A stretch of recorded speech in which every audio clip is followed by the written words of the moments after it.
Hey everyone, I'm Seth with Spoken Gospel. One of the most famous verses in Jonah is chapter 1:17, and it says this: "Now the Lord provided a huge fish to swallow Jonah, and Jonah was in the belly of the fish 3 days and 3 nights."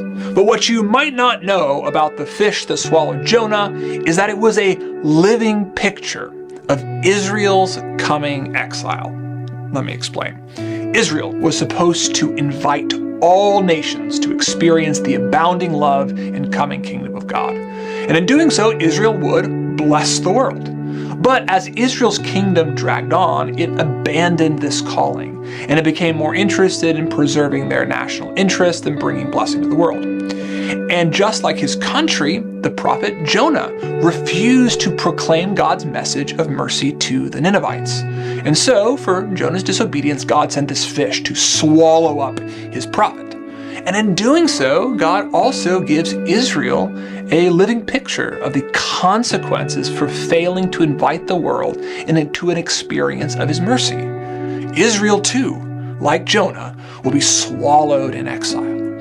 Now, the reason I know this is because many of the Bible's prophets describe Israel's exile like a swallowing. The prophet Amos described Israel's coming exile as a descent to the bottom of the sea where a giant sea snake would devour them.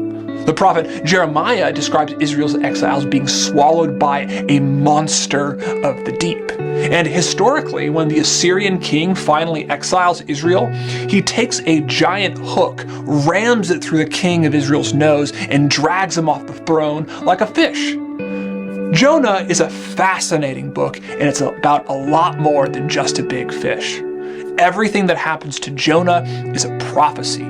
He is a sign. He represents Israel and the consequences of failing to live up to her calling.